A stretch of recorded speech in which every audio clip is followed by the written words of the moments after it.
Step into a place full of new ideas and opportunities at Techno India University Tripura, where you learn, grow, and build your future. A place that truly helps your dreams become a reality.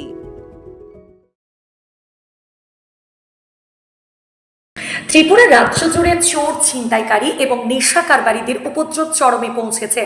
এর মাঝে বৃহস্পতিবার ভরদুপুরে আগরতলার বাধারঘাট এলাকায় এক চাঞ্চল্যকর এবং দুঃসাহসিক চিন্তার ঘটনা ঘটল। এক মহিলার চোখে মরিচের গুঁড়ো ছিটিয়ে গলার স্বর্ণে চেন ছিনতাই করে পালানোর সময় হাতে নাতে ধরা পড়ল এক কুখ্যাত মহিলা ছিনতাইকারী। উত্তেজিত জনতা তাকে গণধলাই দিয়ে শেষ পর্যন্ত পুলিশের হাতে তুলে দেয়। অভিযোগ মূলে জানা গেছে, ঘটনাটি ঘটেছে বৃহস্পতিবার আগরতলা বাধারঘাট মাতৃপল্লী স্থিত দূরদর্শন স্টাফ কোয়ার্টার সংলগ্ন মতিলাল মিত্র নামে এক ব্যক্তির বাড়িতে। এদিন দুপুরে বাড়ির একাকিত্বের সুযোগ নিয়ে এক মহিলা দুষ্কৃতী ওনার ঘরে প্রবেশ করে। কিছু বুঝে ওঠার আগেই সে মতিলাল মিত্রের স্ত্রী বাণী মিত্রের চোখে সরাসরি মরিচের গুঁড়ো ছিটিয়ে দেয়। যন্ত্রণায় বাণী মিত্র ছটফট করতে শুরু করলে তার গলা থেকে স্বর্ণের চেনটি হ্যাঁচকা টানে চিরে দেয়। চম্পট দেওয়ার চেষ্টা করে মহিলা ছিনতাইকারী। চোখে তীব্র যন্ত্রণার মধ্যে বাণী মিত্র চিৎকার শুরু করলে প্রতিবেশীরা এবং এলাকার মহিলারা দ্রুত ঘটনাস্থলে ছুটে আসেন। বাড়ি থেকে বের হয়ে পালানোর সময় চারপাশ থেকে ঘিরে ধরে ওই মহিলা ছিনতাইকারীকে। হাতে নাতে পাকড়াও করা হয়। এরপরই এলাকার ক্ষুব্ধ মহিলারা একত্রিত হয়ে ওই মহিলা ছিনতাইকারীকে বেধড়ক গণধলাই দেন। ঘটনার খবর দেওয়া হয় স্থানীয় আমতলী থানায়। খবর পেয়ে আমতলী থানার পুলিশ দ্রুত ঘটনাস্থলে ছুটে আসে। স্থানীয়রা ধৃত মহিলা ছিনতাইকারীকে পুলিশের হাতে সোপর্দ করেন। পুলিশ স্বর্ণের চেনটি উদ্ধার করেছে এবং অভিযুক্ত মহিলা ছিনতাইকারীকে আটক করে জিজ্ঞাসাবাদ শুরু করেছে। ঘটনার পর আগরতলা বাধারঘাট মাতৃপল্লী এলাকায় তীব্র আতঙ্ক ছড়িয়ে পড়েছে। ভুক্তভোগী বাণী মিত্র এবং স্থানীয় বাসিন্দারা খুব উগরে দিয়ে জানান, বর্তমানে ত্রিপুরার সাধারণ মানুষের নিরাপত্তা তলানিতে ঠেকেছে। চোর ছিনতাইকারীদের পাশাপাশি এলাকায় নেশা পাচারকারীদের দৌরাত্ম্য বহুগুণ বেড়েছে। আতঙ্কিত এলাকাবাসী জোরালো দাবি, পুলিশ প্রশাসন যেন অনতিবিলম্বে চোর, ছিনতাইকারী এবং মাদক কারবারিদের বিরুদ্ধে কঠোরতম আইনি পদক্ষেপ গ্রহণ করে সাধারণ মানুষের নিরাপত্তা নিশ্চিত করে। ত্রিপুরা থেকে বিক্রম কর্মকারের report, crime press Bengal news. অনেক ছেলে আছে, আগে সংসারে হ্যার নাম জয়ন্ত দত্ত, কিন্তু এখন এতে নাম দিছে জনার্দন গোবিন্দ দাস।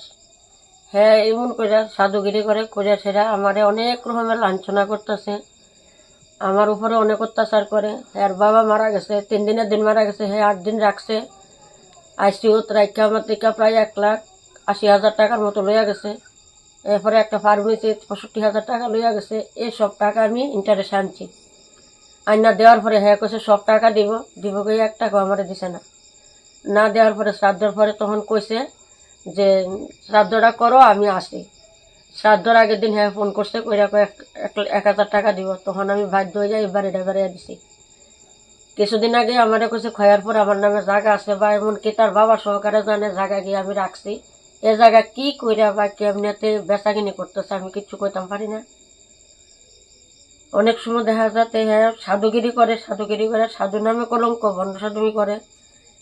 আমার কোনো খোঁজখবর লয় না, আর মাঝে মাঝে আমার হুমকি দে, আমি এই করি সেই করি, অনেক ধরনের গালিগালাজ করে। কিন্তু অক্ষণ আমার এমন পরিস্থিতি দাঁড়াইছে, আমি হ্যাঁ লইয়া বাঁচতেই আমার কষ্ট হইতেছে। আর বিশেষ করে হ্যাঁ ত্রিপুরা রাজ্যে এমন কোনো জায়গা নাই যে বাটপারি ধান্দালি করতেছে না।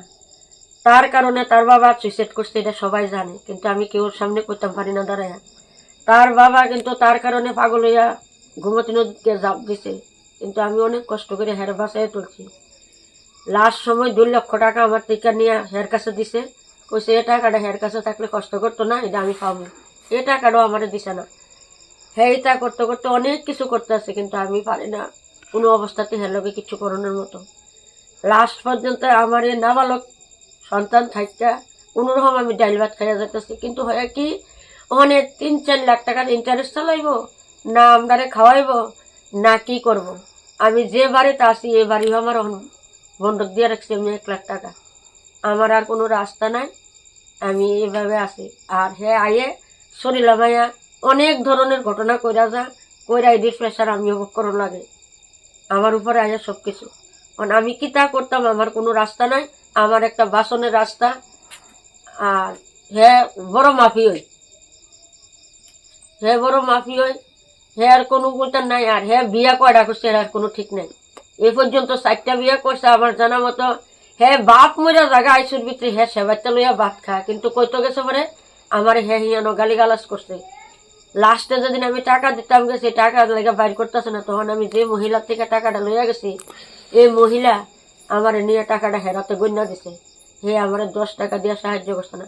তখন আমি সবার কাছে একটাই আমার আবেদন, আমি এ সন্তান লইয়া কি কইরা বাঁচতাম, যদি এটাও না পারি তাহলে আমরা মা হতে আত্মহত্যা ছাড়া আমরা আর কোনো রাস্তা নেই।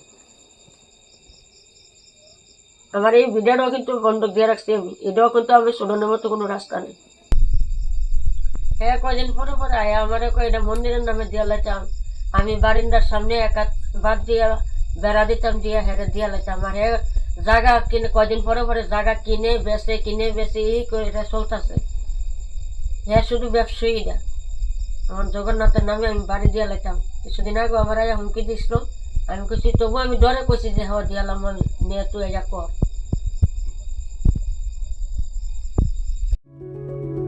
Step into a place full of new ideas and opportunities at Techno India University Tripura, where you learn, grow, and build your future. A place that truly helps your dreams become a reality.